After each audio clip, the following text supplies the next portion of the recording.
제2차 세계대전 이후 뉘른베르크 재판과 도쿄 재판은 패전국 전범들을 엄정히 다뤘습니다. 그것은 전범들을 위한 절차가 아니라 후세에 분명한 기준을 남겨 유사한 사태를 방지하기 위함이었습니다. 역사적 수사와 재판에서는 무엇보다 속도보다 정확성이 중요합니다. 재판은 속도전이 아니라 증명입니다. 작은 오류 하나가 전체 결론을 무너뜨릴 수 있습니다. 어제 법원은 한덕수 총리에 대한 구속영장을 기각했습니다. 계엄 당일 총리의 언행에는 실제와 다른 점이 적지 않았지만 법원은 윤석열 전 대통령의 구속은 인용하면서도 방조 혐의에 대해서는 보다 신중하게 접근하고 있습니다. 우리는 윤석열 전 대통령이 얼마나 자주 비상식적인 결정을 내리고 절차를 무시하며 주변에 불합리한 압박을 가해왔는지 잘 알고 있습니다. 계엄 사태 속에서 국무위원 중 일부는 나약했고 일부는 비겁했으며 또 다른 일부는 적극적으로 계엄에 동조했습니다. 그 죄과를 각각 구분하는 일은 매우 복잡합니다.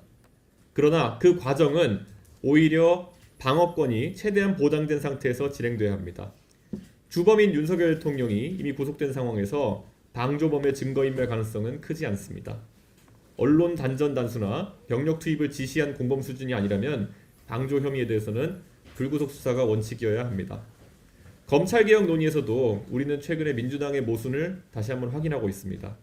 이재명 대통령은 야당 시절 검찰을 적대적 권력기관으로 지목했지만 집권 이후에는 특수수사 기능의 부재를 아쉬워하고 있을 것입니다. 수년이 지난 공수처조차 제자리를 찾지 못한 현실에서 검찰을 해체하고 수사청 기소청으로 분리하는 것은 대통령 임기 내 안정적 정착이 사실상 불가능합니다. 실제로 민주당과 정성호 법무부 장관 사이에 이견이 드러나고 있는 것도 마찬가지 맥락입니다. 개혁신당 역시 행안부가 수사기관을 독점 관할하는 데는 우려를 가지고 있습니다. 더구나 민주당은 수사와 기소 분리를 주장하면서도 정작 수사와 기소, 공소 유지를 모두 담당하는 특검을 3개나 출범시켰습니다. 최근 추가 인력 파견까지 거론하는 것은 효율적 수사는 수사와 기소가 함께 있을 때 가능하다는 사실을 스스로 인정하고 있는 것입니다. 결국 민주당의 논리는 민주당의 행동으로 반박됩니다. 그렇기 때문에 수사제도 개편은 여야가 머리를 맞대고 함께 고민해야 합니다.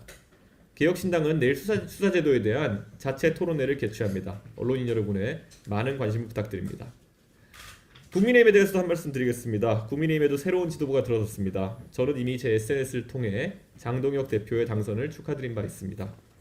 국민의힘이 지난 몇 년간 겪은 문제의 뿌리와 해법은 이제 삼척동자도 아는 사실입니다. 장동혁 대표가 그 해법을 외면한 채 겉멋에만 집중했던 전임자와는 달리 본질적 반성과 실질적 변화를 이끌어 나가기를 기대합니다. 또한 민주당이 반복적으로 야당의 인사추천권을 의석수로 무력화하는 행태는 반드시 규탄받아야 합니다.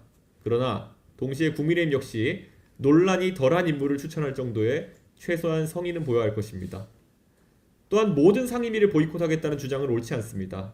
상임위를 비우는 것은 역사의 기록장에서 스스로 이름을 지워버리는 행위입니다. 국민은 빈 의자가 아니라 야당이 국회 안에서 어떻게 싸웠는지를 보고 싶어합니다. 개혁신당은 소수정당이지만 어떤 불합리한 정치적 상황 속에서도 의정활동에는 성실히 참여하겠다는 원칙을 지키겠습니다. 쟁점 법안에 대해서도 반드시 표결에 참여해 결과를 남기고 기록 속에서 우리의 의견을 분명히 새겨두겠습니다.